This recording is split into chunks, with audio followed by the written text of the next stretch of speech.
te le bras toujours Frégate TV. Frégate TV, yango masolo. Ouais, bolanda Frégate TV pour yangonde masolo, soukana masolo. Bienvenue les amis de la culture, toujours dans le cadre de l'émission Les Temps Forts. Les Temps Forts, c'est votre émission, c'est notre émission. Et puis l'émission, et ça a valeur, il y a artiste et c'est vrai, bon, mais ça comme on a toujours dans le cadre de la chronique musicale, que nous avons comédien, mais les artistes héros dans l'ombre. Héros de l'homme, mais tu découvrir et bien évidemment solo toujours dans le cadre de management il y a Trésor Souverain Art toujours dans maison Souverain Pro on a il y a Stade de France il y a Stade de France vous avez les cas aux onga boiza la maison Souverain Pro il y a parce que le penza le manager il y a masolo au Frégate TV et c'est avant dit Trésor Souverain Art il y a eu le sako yango tout ça mais maïle epeli sous couper sa mbote belé na ndeko na biso Eddie Onyx Félix Jean Félix. Ouais, Eddie Onyx Jean-Félix, moi je suis à Londres 0044, ici qu'on vend du bits.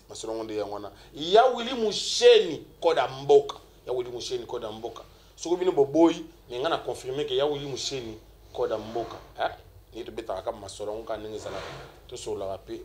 je l'ai dit mon équipe n'est pas assez retrouvé. Parce que ma salon est un rapé mingi bongo. Merci na Dédé Bola, Christian Dédé Bola. Oui, chaque production que nous avons ça j'espère que les vies en Belgique aux les lots penza artiste solo les jeunes artistes les jeunes architectes intérieurs et na biso bientôt beta pena masolongo mboka lelo to tuna yemwa mituna ngana osepela lelo na bombama y apparaître à mon nana bongo boy même oyi à salaka merci na levi boto j'espère que émission lelo o c'est parce que no secteur artiste ya munene ya masolo ya kanakada ba héros de l'ombre bo sepela na ye ensemble pour yenda salaka masolo kan ndenge zalaka Mamadou Ari Chokuna na Angola na ebike pembe na mama bibi chama la boza déjà o sepela parce que loko e oningisa Angola ba moi va marcher aux ala moi belé tina côté Angola mais biso ko accompagner les jeunes artistes oyo les architectes intérieurs pour accompagner Tina Mboka on a payé Angola pour nous trouver ma solo tout ça merci na batnous ça rabattir rarement attention na bango na kat na masolo pour que chaîne na bino Frégate TV et vivre pesa na masolo so ko rater biso na Frégate TV anda biso na radio télévision nationale congolaise on n'a pas eu mon apenda jeune oyo no secteur oyo azali moko ya architecte intérieur na kat ya République démocratique du Congo Tolanda famille au baboteli ngai prénom na ngeza Noah non Matanga naza architecte d'intérieur natangi na académie des beaux-arts et na minute oyo toza ko exercer musala oyo to yekolaki sala oyo nazo sala eza na discipline ya art en général mais plus précisément en architecture donc design sala oyo na bandi yango déjà tangu na komaki na niveau ya kopona option na institut des beaux-arts pour na bandi pe na humanité na sali humanité na académie na ponaki décoration intérieure pour ezalaki eloko moko na yebaki yango te mais en parallèle ba misala msusu oyo batangisaka na académie ba peinture banini wana déjà na yebaki yango pe yebani bato nyonso bayebaka eloko epusaki ngana opté pour la architecture ou décoration intérieure yangoana et c'est par là que na bandi ko concevoir ba meubles et puis na bandi pe ko zoma ba misala ya mike na ndaku ya bongisa moi ko sala moi peinture ko landela moi ba misala nyonso otali intérieur ou la réseau répondre vraiment na domaine ngai. Et c'est pourquoi on a continué à faire petite université. Ça fait déjà un moment que tout ça dans la vie professionnelle. Donc, ça musala moko tozo s'ennuyer. À la base, na bandi musala ya design na libende. Donc, na habité passionné une fois na TV na mona un designer ivoirien en train de travailler na libende. Na ça qui est tout jeune. Et intéressé à mingi ba moto wana ba forme azopesa na libende et na banda qui musala design na tout ce qui était métallique. Donc meuble nyonso tozomeka kointégrer na technique ya assemblage ya métallique, donc soudure. C'est déjà en contact na monte wana oyo eza énergie, et par là on a réalisé ba projet moi mingi na matière wana. Et après, juste après temps, on a évolué peu na étude na ngai, on a commis quoi associer différentes techniques, peut-être quoi assembler libende na libaya, quoi assembler libende na verre par exemple, et puis la fabrication en bois peu na différentes commandes, mais on a toujours quoi associer libende, libaya, vitre, ça dépend. Et c'est un peu diversifié. Donc, plus on répond à la commande, principalement, on s'inspire à l'environnement, tout ce qui est naturel, espace vert, ou quand on va même, tant que au bord du fleuve et tout ça, partout, le mouvement est allé, on a tiré à moi, pièce moko inspiration, et après na mekaka ko adapter yango na musala onga na salaka, plus précisément naza o na sala siko eza design de mobilier. Donc nazo concevoir, nazo réaliser ba meuble sur mesure selon client, selon commande ya client, et du coup inspiration nanga na adapter yango pe na demande ya mutu, et puis ko proposer le mot ezo correspondre. Mutu nyonso na domaine na yazala na idole, mais par contre l'architecture tant to bandaki yango ezalaki un peu flou, to bandaki koyeba bao ba liboso te, nga na se limitaki nanu na encadreur na ngai, bato bandaki koenseigner ngai, ezalaki na assistant moko oyo na bandaki kosepela na mosala na ye, Murphy Toul. Et puis ye pe azalaki na idole na ye, donc bango mbale na mpasaki bango mbala moko, eza monsieur Patrick Misasi. C'est par là que naluki na comprendre un peu musala oyo à travers bango, enseigner pendant 5 ans, et après jusque là tu enrichir na ba idole mususu, par exemple ba designer étranger bazai moi belé moi natanga bango nyonso eza te, mais sur place sur le plan local il y a déjà des personnes qui m'inspirent beaucoup par rapport à qualité musala. Et dépendant kana projet, par exemple le projet il y a design et c'est nango te soki osala ngo soki par exemple, mais avant nous na banda conception na kenda nanu sur terrain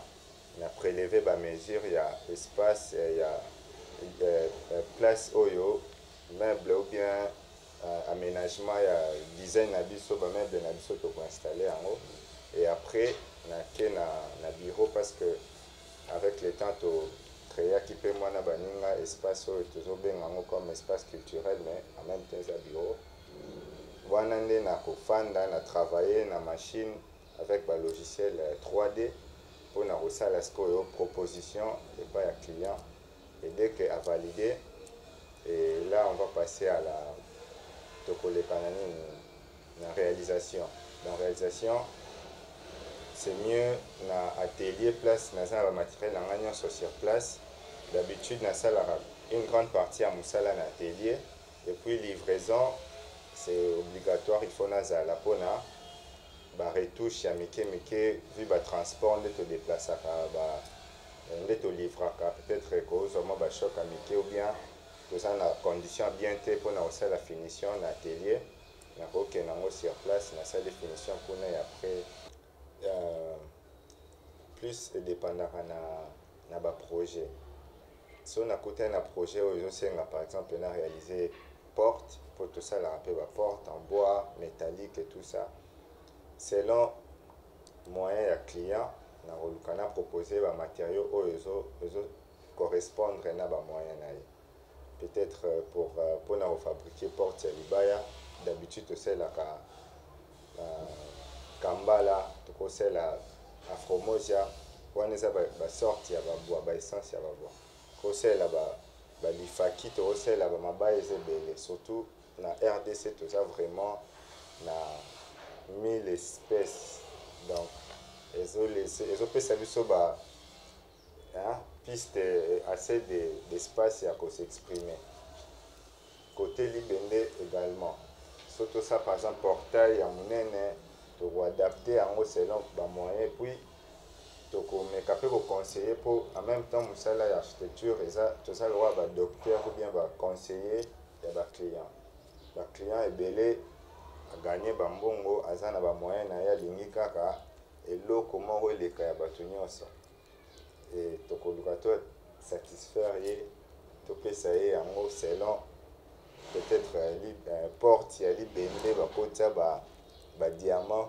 soki alingi soki aza na bamoyen na ye difficulté eza ebele mais soki nakoki kotanga ata mibale misato déjà toza na problème ya espace oyo eza partout awa place na ezotravaille sikoyo nabandaki awa te natamboli mpe mwa baplace ebele mpona koluka kaka kosestabilize eza parmi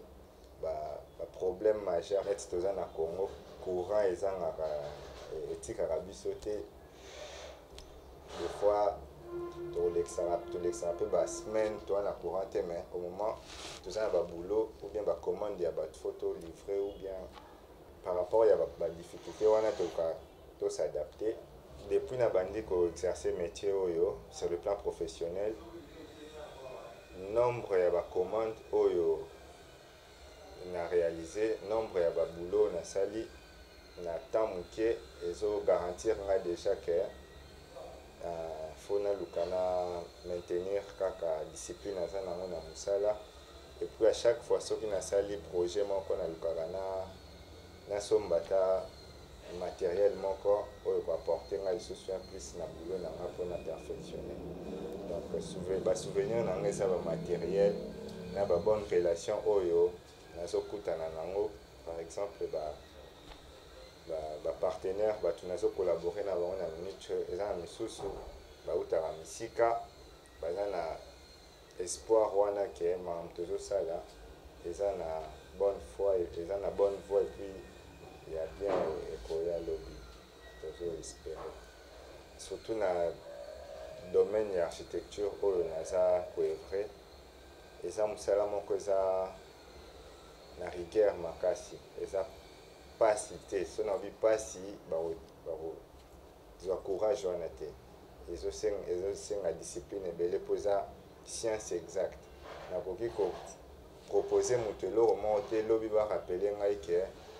kiti osalaki ebuki moto likolo ou bien quelque chose donc na basens wana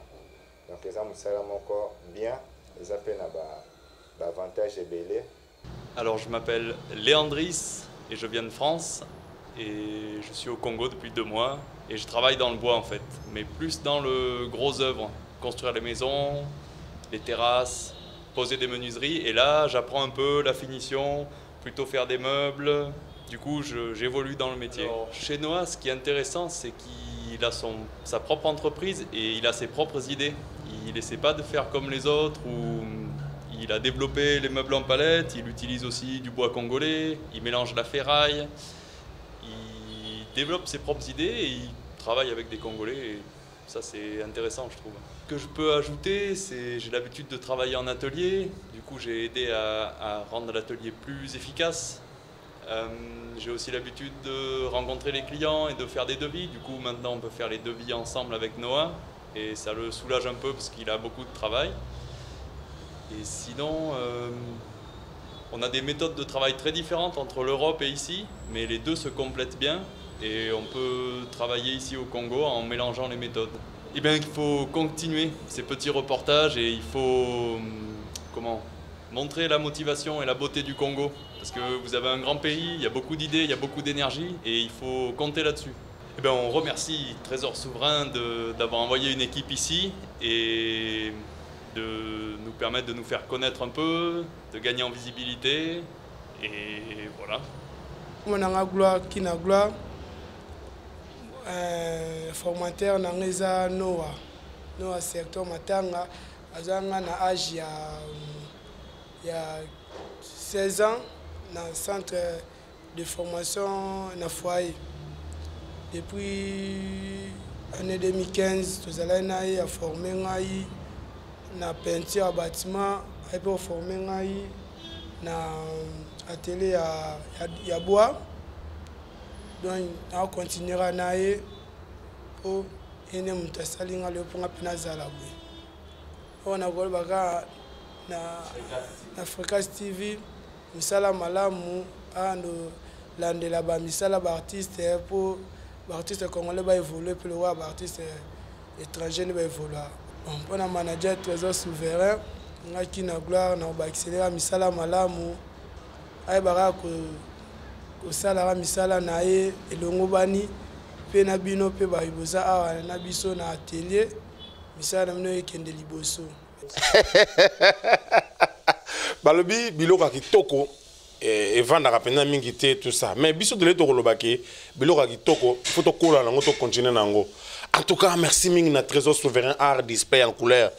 Jeune oyo azo pesa ba opportunité boy. Ah ba jeune mususu. Bon j'entends exemple il y a Trésor Souverain art display en couleur. Mingi na maison Souverain Pro. Wana pembeni penza ya Stade de France wana na Paris. To beta masolongo to ya penza ko beta masolongo to kembi sa bina ensemble musala kuna totala ningi etambolaka. Merci mingi na Hardy ingénieur Hardy Kamuleta, Kamuleta yo pena osonga biso pour que ba image oyo et comme la Trésor Souverain kuna na YouTube quand les masolongo ezalaka te na chaîne na biso o Fréquence TV. José Dimonekene merci mingi na trépied électrique yi ata chaîne lipeka wo bi do masolongo ka ninge tambola to ba na bino tambolaka ya on to tambusa mais artiste ngo monisi yoti bonini na présenter bino suye on a ko présenter bino yesu ça parce que masolongo etamboli ndenge esengaki artiste afongoli ba masolo oyo lingaka osala musala oyo e uzapena mambongo no ebelo bomba pemeni ya wili musheni na ibi ozala mutambongo na ibi yo sola kitoko ba meuble no na chaso sa sangwe panani secteur yoti artiste ngoyo oya wili musheni esengi yo sang osasaka misala no epana ye po ningi zala esenga rapina mingi zala bongo. Merci na Christian de Debola oya tikaka bisote kolanda biso toujours na masolo yango poto vana saka masolo na kati Fréquence TV ninga yango to ba yango parce que yango masolo ngo etambola na ndengwana. Merci na bande kono surtout merci na famille na ngai maman na ngai et puis bande kono ngai ni surtout na pesi mbote na couple ntsatu. Merci beaucoup na couple Ntsatu ya papa na biso Samina maman Fifi Mulunda ba ya ngai ya kati o ba lembaka te ko pesa nga ba conseil sur le plan spirituel. Maman Fifi contient toujours na moi ba spiritualité pour spirituner yango zefana sama solo oyo sans spiritualité a tozate ponza mene liboso ma solo oyo. Merci na Jean Blaise Mulunda mon grand frère propre nazaka na yo moko kote kuna donc grand frère propre Jean Blaise Mulunda na yebi ke boze belé na yebi ke bandeko na nga ba Clovis di Mulu bozawana na yebi ke Pasteur Mbo na couple Pasteur Mbo na yebi ke na libota nso basa kuna bandeko na nga famille na nga nazaka na bino na tiki bino surtout te boza malamu nzambe oya bomoya zala na bino abatela bino na zongi sous pemeni ya Trésor Souverain art display en couleur oyo bazala mingi ba côté wana na pesi penza Virginie na papa na biso to bengi oyo ngana benga beau frère propre na benga beau frère propre diwa na mwasi na Virginie na bala no surtout kuna na Paris na ebike ko simba masolongo nde yango. Fréquence TV votre chaîne préférée. Fréquence TV la chaîne qui donne l'essence et la chaîne qui valorise les artistes dans toute dimension, c'est-à-dire azala na se azala likolo so azaka artiste ou à défendre œuvre d'art na ye na banzela surtout to bimisa pe to lo ba to dénoncer émission yo ezali pona obimisa bino artiste pe na ba valeur na bango oyo ba bombaka no aye yo bo vivre no at na présenter bino susiye ten nga zaka ci sur ba no ake no to kabwana na yo to tiki yo au sala makambo na yo o continue misala na yo biso pe toke to continue misala na biso ka ndenge zalaka toujours na cadre masolo oyo architecte nga solo yo soki boza na conseil ko pesa biso bolemba te bo pesa biso conseil toujours kaka na même chaîne oyo bo conseiller biso to na ba numéro na biso ya téléphone oyo le kaka manager na biso mona wana bo sala mo ba suggestion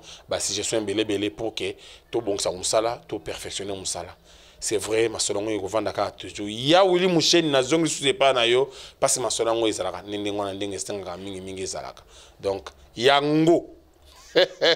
Friga TV nde yango makambo Friga TV